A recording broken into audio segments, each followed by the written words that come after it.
మనతో పాటు BRS senior నాయకుడు దేవిప్రసాద్ ఉన్నారు. ఆయన అడిగి తెలుసుకునే ప్రయత్నం చేద్దాం. చెప్పండి సార్, నిన్న ఇచ్చిన కమిషన్ రిపోర్ట్ను కాళేశ్వరం మీద మీరు ఎట్లా చూస్తారు? అది తప్పుల తడక.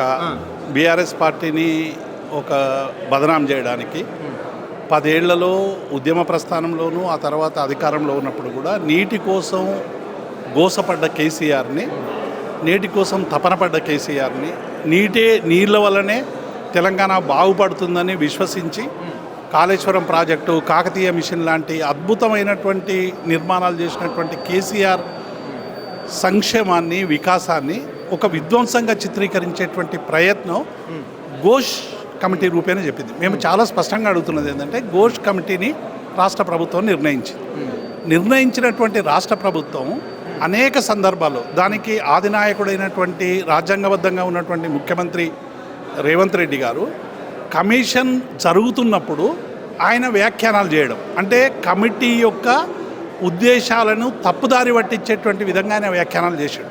అంటే కాళేశ్వరం కూలేశ్వరం అని కావచ్చు, లేకుంటే అందులో అవినీతి జరిగిందని కావచ్చు, అసలు మేడిగడ్డ పని చెయ్యదని కావచ్చు. ఇవన్నీ ఆయన చెప్పిన తర్వాత ఆయన నియమించినటువంటి కమిషన్ ఆయనకు వ్యతిరేకంగా రాతలు రాస్తుందని ఎవరైనా అనుకుంటే అది భ్రమే.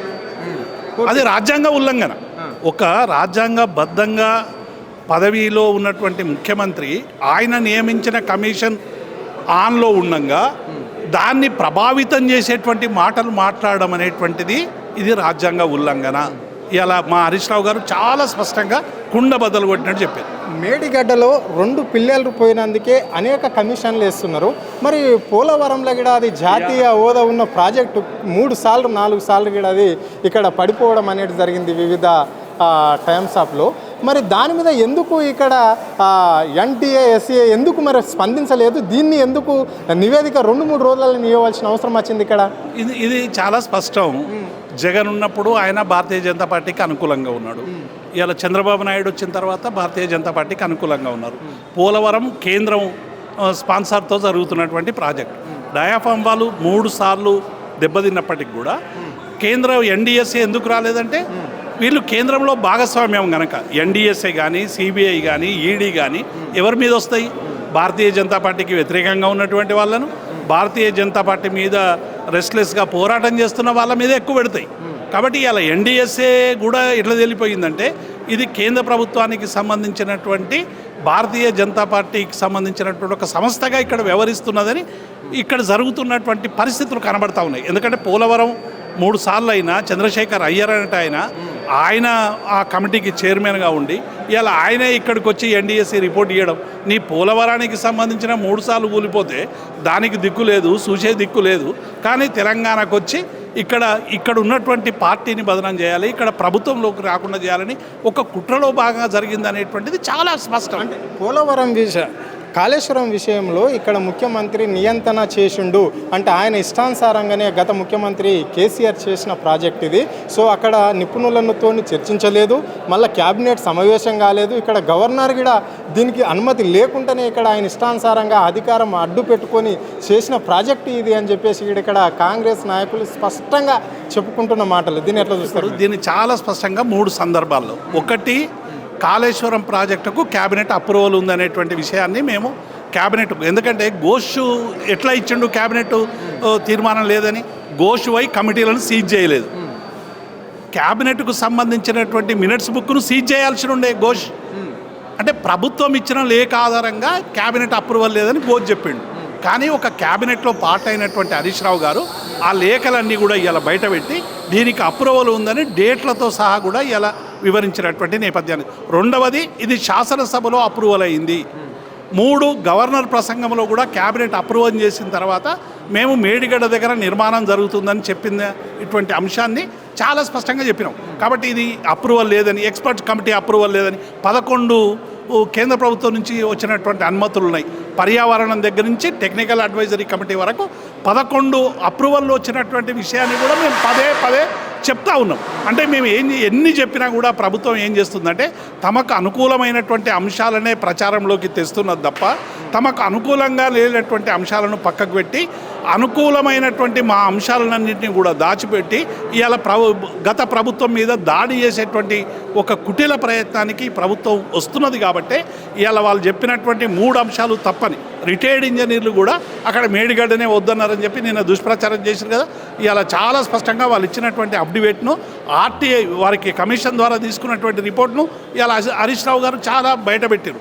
కాబట్టి ఈ అంశాలన్నీ కూడా చూస్తే చాలా స్పష్టంగా ప్రభుత్వం ఒక రాజకీయపరమైనటువంటి వెండెట్టాతో ఇవాళ బీఆర్ఎస్ పార్టీ మీద దాడి చేయడానికి, రాజకీయ దాడి చేయడానికి, తద్వారా స్థానిక సంస్థలో కొన్ని ఓట్లు కొట్టడానికి చేస్తున్నటువంటి ఒక నీచ ప్రయత్నం తప్ప ఇంకొకటి కాదు. 666 పేజీలు ఎవరు చదివారు? ఉత్తమ్ కుమార్ రెడ్డి ఏమో ఈ 3 రోజులలో ఆయన కరీంనగర్ తిరిగిండు, తర్వాత ఆ పవర్ ప్రాజెక్టుకి ఎటో పోయిండు. మేము ఉత్తమ్ కుమార్ రెడ్డి అంతా చూస్తున్నాం. ఈ 3 రోజులుగా ఆయన బిజీగా ఉన్నాడు. ఈ 666 పేజీలు ఎప్పుడు చదివాడు? ఒకవేళ చదవలేదనుకో, కనీసం కమిటీ వాళ్ళు ఇచ్చినటువంటిదైనా ఒక మంత్రి కానీ ఒక ముఖ్యమంత్రి కానీ పూర్తి అవగాహన వచ్చిన తర్వాత దాన్ని ప్రజల ముందు ఉంచాలి. ఇవాళ ఏమైందంటే 20 పేజీలకి ఏరుకొని ఏవేవైతే ఉన్నాయో ఈ బీఆర్ఎస్ మీద దాడి చేయడానికి ఉపయోగపడేటువంటి అంశాలన్నింటినీ ఏరుకూర్చి ఒక దండలాగా చేసి ఆ దండను తీసుకొచ్చి నిన్న సచివాలయంలో వేసి ఇది మొత్తంగా కూడా బీఆర్ఎస్ పార్టీ మీద దుష్ప్రచారం చేయడానికి జరుగుతున్నటువంటి తతంగం తప్ప ఇంకొకటి కాదు. చివరిగా అంటే కాళేశ్వరం ప్రాజెక్టులో వందలాది కోట్లను బీఆర్ఎస్ నాయకులు అలా ఖాతాలో వేసుకున్నారు. ఆ డబ్బులన్నీ తీసి 6 గ్యారంటీలు వంచుతాము, కాళేశ్వరం ప్రాజెక్టు వల్ల ఎలాంటి ఉపయోగం లేదు, ఏ రైతు కూడా ప్రయోజకుడు కాలేదు. అంటే కాళేశ్వరం ప్రాజెక్టు కట్టక ముందు ఇక్కడ రైతులు పంటలు పండించలేరా, రైతులు జీవనం కొనసాగించలేరా అని చెప్పేసి కూడా గతంలో మాట్లాడిన వ్యాఖ్యలు మనకు తెలిసినాయి. మళ్ళీ కాళేశ్వరం ప్రాజెక్ట్ కట్టింది కొంచెం అయితే ఇంత ప్రచారం గోగుల్ ప్రచారం చేసుకోవాల్సిన అవసరం ఇక్కడ బీఆర్ఎస్ నాయకులకు ఎందుకు వచ్చింది? 60 ఏళ్ళు ఇక్కడ కాంగ్రెస్ పార్టీ దేశాన్ని పాలించింది. అంటే వివిధ రాష్ట్రాలలో అనేక ప్రాజెక్టులు కట్టినాం. ఇక్కడ తెలంగాణ ఉమ్మడి ఆంధ్రప్రదేశ్కి సంబంధించి ఉన్నప్పుడు ఇక నాగార్జున సాగర్ మేమే కట్టినాం, కాంగ్రెస్ పార్టీ సింగూర్ డ్యామ్ కట్టినాం, జూరాల కట్టినాం, శ్రీపాద ప్రాజెక్టు కూడా కట్టినాం, శ్రీరామ్ సాగర్ ప్రాజెక్టు కూడా కట్టినాం. అంటే రకరకాల ప్రాజెక్టులు కట్టి కూడా మేము ఇంత ప్రచారం చేసుకోలేదు. కానీ మళ్ళీ ఇప్పుడు కాళేశ్వరం మీద ఇంత ఇది కట్టిందే కమిషన్ల ప్రాజెక్టు, దీని గురించి ఇంత ప్రచారం చేసుకోవాల్సిన అవసరం ఏమొచ్చింది అంటున్నారు. చాలా స్పష్టంగా తెలంగాణ రాష్ట్ర పోరాటమే నీళ్ళ కోసం జరిగింది. అనేక మంది రైతులు అసహజ మరణాలు పొంది ఆత్మహత్యలు చేసుకున్నారు, వేలాది మంది రైతులు. తద్వారా ఏమైపోయింది, తెలంగాణ నీళ్ళ కోసం కొట్లాడినటువంటి సందర్భంలో గతంలో ఎట్లా తెలంగాణలో మొత్తంగా కూడా చెరువులన్నీ కూడా తాంబాల్లాగా గోళాలుగా ఉన్న చెరువులు తాంబాలుగా మారిపోయినాయి.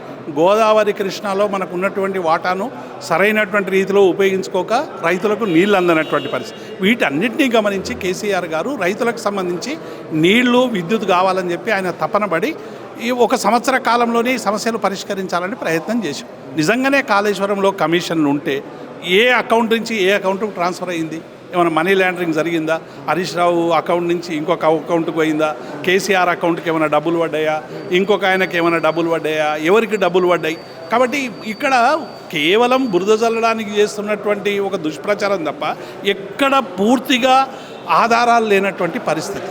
ఈ ఆధారాలు సృష్టించేటువంటి ప్రయత్నం చేస్తున్నారు. 16 నెలలుగా గోతులు తాగుతూ ఉన్నారు, ఏమైనా దొరుకుతాయేమో అని. ఎక్కడైనా బైనాకులర్లు పెట్టి చూస్తున్నారు, ఇళ్ళ మీద దాడులు చేస్తున్నారు, ఇంజనీర్ల ఇళ్ళ మీద. ఎక్కడ చూసినా హరీష్ రావు గారి మీద కానీ కేసీఆర్ మీద కానీ మా పార్టీకి సంబంధించిన నాయకుల మీద ఎక్కడ ఒక చిన్న అవినీతి మరక దొరకనటువంటి పరిస్థితి. కాబట్టి ఇవన్నీ కూడా ఎట్లా ఉన్నాయంటే కేవలం మా పార్టీని రాజకీయంగా అనగదొక్కడానికి వీళ్ళు చేస్తున్నటువంటి ఒక కుటిల ప్రయత్నం. ఈ కుటిల ప్రయత్నాన్ని మేము ఇట్లా పవర్ ప్రజెంటేషన్ల ద్వారా తిప్పికొడతాం, క్షేత్రస్థాయిలో తిప్పికొడతాం, పోరాటాల ద్వారా తిప్పికొడతాం, ప్రజలకు వివరించి ప్రజలచే కాంగ్రెస్ పార్టీని చీత్కరించే విధంగా తిప్పికొడతాం. Okay, right, thank you.